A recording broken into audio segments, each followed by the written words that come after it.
everyone at Georgeham Primary School. I'm super excited to be cooking with you guys today. Your teachers have told me how absolutely awesome you've been with all of your homeschool learning. Well done guys, you are superstars.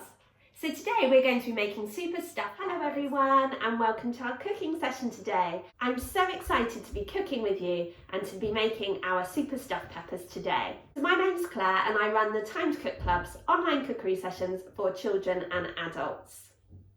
So today we're going to be making one super stuffed pepper, which would make an ideal lunch. Before we start, you need to go and ask your grown-up to preheat the oven to either gas mark 6 or 200 degrees or 180 degrees if you're using a fan oven. The reason we need to preheat the oven is to make sure that the oven is at the perfect temperature to cook our bakes in when we're ready to pop them in. The reason we have to ask our grown-ups to do this special job is because ovens can be very hot and so can get very dangerous. And we definitely don't want any burnt hands or fingers today. So before we start cooking, we must go and wash our hands to make sure that they're all sparkling clean. So if you haven't already done so, now's the perfect time to do that. So hopefully if you're cooking with me today, you have all of your ingredients weighed out, measured and ready to go, and also the equipment from the equipment list. So let's make a start. So if you haven't already, you need to work with your grown-up to prepare your couscous. So you'll need to measure out 25 grams of couscous, and then you'll need to ask your grown-up to boil the kettle for you and to measure out 40 millilitres of water.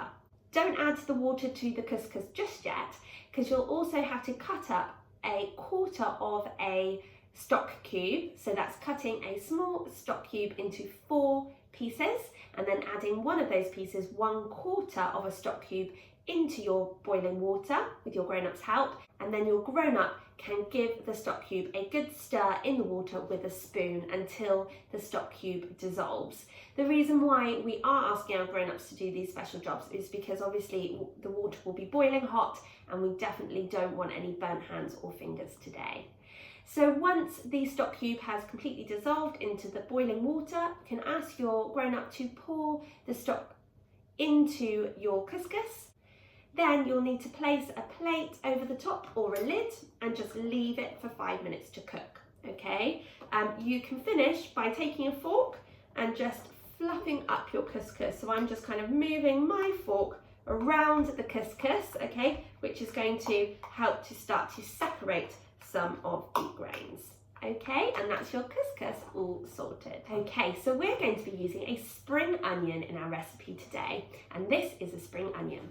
So before we start, you might want to just peel back one of the layers of the onion to kind of freshen it up a little bit.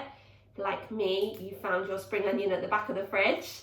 Okay, so just freshen it up a little bit, and then we're going to cut the roots and the shoot off. Okay, so if we hold our spring onion like this, you'll see you have got a little hairy bit on the end. Okay, they are your roots. So what we're going to do is with a knife, we're going to carefully cut the roots off of your spring onion. Now, just before we start to use our knives, there are some golden rules that we need to follow, okay? So whenever we're chopping any vegetables or any ingredients, we always do so on a chopping board. We're always looking at what we're doing the whole time, and we're always keeping our fingers well away from that knife blade, okay? So we're just going to chop off the hairy bits, which are the roots, and then this bit up here is the shoot, okay? So when it's growing in the ground, it will grow, obviously the roots will be in the soil and the shoot will be coming out. Okay, so if you take a look at your spring onion, you'll see that it's white right at the bottom and then it starts to get greener. So just where it starts to get greener, you want to cut that bit off, okay? You can use the shoots in things like soups to add a really lovely flavour, but today we're just going to be using the white part of the bottom of the spring onion. Great work, guys, well done. Now, what you're going to do is you're going to pour that couscous that you prepared earlier into your mixing bowl. Okay. You're then going to use some scissors to cut the spring onion into small slices to add to the couscous. If you don't have any kitchen scissors, don't worry. You can just use your knife on the chopping board, following our golden rules, to cut the spring onion into small slices. But I'm going to use some scissors. Remember that scissors do have really sharp blades too, so keep your fingers well away from those, okay? So we're just going to cut it into nice and small pieces. So when you cut your spring onion, it will look a little bit like there's kind of rings coming off it into your couscous. And like I said, this is going to add a really lovely flavour to your couscous. And just continue until you have cut all of your spring onion into small pieces. Now with this video, if you need to pause it at any time to catch up, please do so by pressing the pause button on the device that you're watching it on. There is absolutely no rush, so please do take your time. It's now time for us to prepare our mushrooms. So we're using 2 small mushrooms today.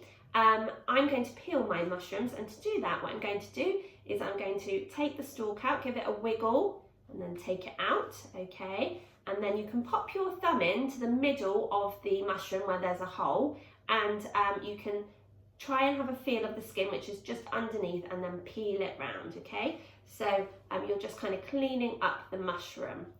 We don't wash mushrooms because otherwise they'll absorb all the water and they'll soak it up like a sponge, and then they'll be really mushy, okay? So we're just going to peel our mushrooms. Great work, guys. And then we're going to chop them. So when we're chopping our mushrooms, what we can do is we can make like a little rainbow bridge over the top of our mushrooms, okay, and then cut them down the middle, okay, like so, and then we're going to cut them into small pieces. But like I said, please do be really, really careful and just take your time, okay? There is no rush. And we're just going to do the same to both mushrooms.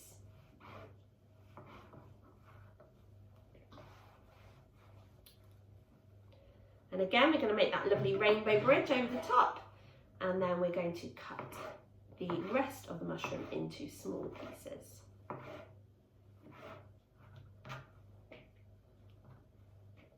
Now, mushrooms are really, really good at giving you vitamin D, which is the same vitamin that the sun gives us as well. So it's not been very sunny recently, so we all should definitely be eating lots of mushrooms. We're also going to be using 3 cherry tomatoes. Now these tomatoes can be a bit cheeky and can be rolling around our board. So can you see at the top of your tomato there's a little indent, like a little green bit where your tomato was originally on the stalk when it was growing. So what we're going to do is we're going to place our tomatoes on our chopping boards so the little bit, the green circle, is at the bottom, and that will help to keep your tomato on the board. We're doing that rainbow bridge again, okay, before chopping each half into small pieces, okay, and adding it to our mixing bowl. We're also going to add the raisins, and we're going to stir our mixture really well with a spoon.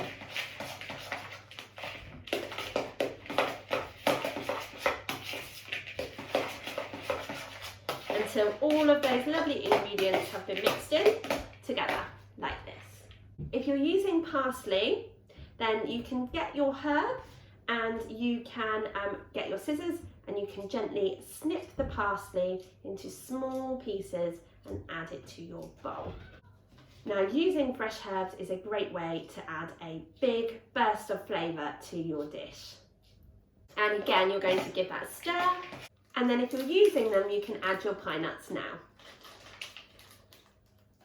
And again, you're going to give that a stir. Okay, so now it's time for us to prepare our peppers, because we're going to stuff our peppers. So we're going to put this mixture inside our pepper and cook it inside the actual pepper. So you need to get your pepper with the stalk facing up, okay? And then we're going to pop our thumbs either side of the stalk and we're going to push down hard. Okay, so you should have popped the stalk down inside the pepper. So now you can ask your grown-up to help you to cut around the rim of the pepper. Okay, so we're going to make a kind of bigger hole, okay, like so. It's quite tricky, which is why we're asking for you to get your grown-ups to help you. Now what we're going to do is we're going to turn that pepper upside down onto your chopping board, and we're going to give it a tap, tap, tap, tap, tap. And that should help to get all the seeds out. Okay, if you have a look and you've still got seeds there, then you can do it again, okay? And you can also use your fingers to just pull out any kind of white bits from the pepper, okay, and any seeds. So we're just trying to get all of those seeds out before we start putting our mixture in.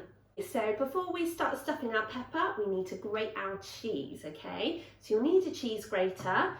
Now, be really careful when you're grating your cheese because the blades are really sharp. They can cut cheese, so they can definitely cut your fingers, okay?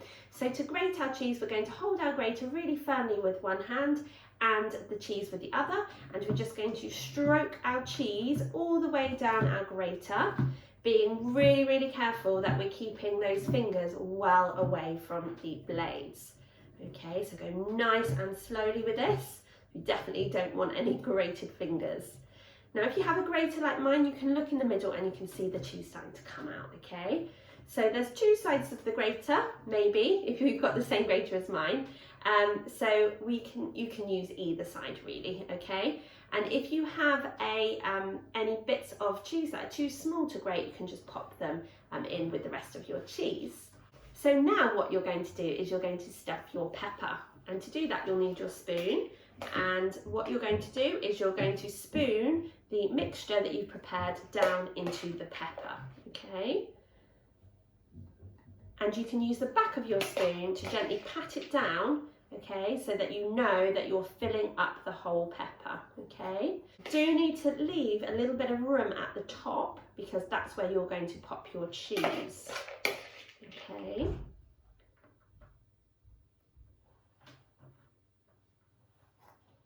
And just keep pressing that mixture down deep inside the pepper, okay, to make room.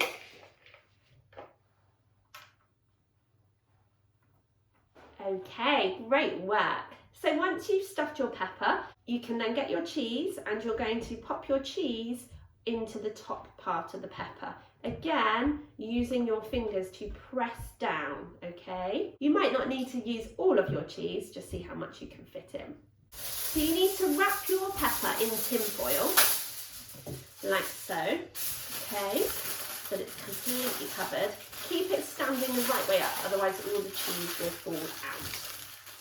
And then you're going to pop it onto a baking tray. Now what you need to do is you need to go and ask your grown-up to pop your pepper into the oven to cook for 20 minutes. After 20 minutes, grown-ups, what you're going to do is you're just going to peel back the top of the tin foil so you can see the cheese, and you're going to cook it for a further 7 to 10 minutes until the cheese is lovely and golden brown on top and bubbling. Okay, but this is definitely a job for grown-ups because ovens can get very hot and so can be very dangerous. Okay, so join me back here once your stuffed pepper has been cooked and we can look at them together. Welcome back. So here we have our super stuffed pepper, and you can just garnish it with a little bit of fresh parsley on top if you'd like. Well done, guys. I'm sure your stuffed peppers look absolutely incredible. I really hope that you enjoyed joining in with me, but more importantly, I hope that you enjoy eating it and sharing it with your family. So if you've enjoyed your cooking session today, you can find out more information about Time to Cook on our website, www.timetocook.uk. Have a super lovely rest of your week and keep being absolute superstars. Thanks so much. Bye.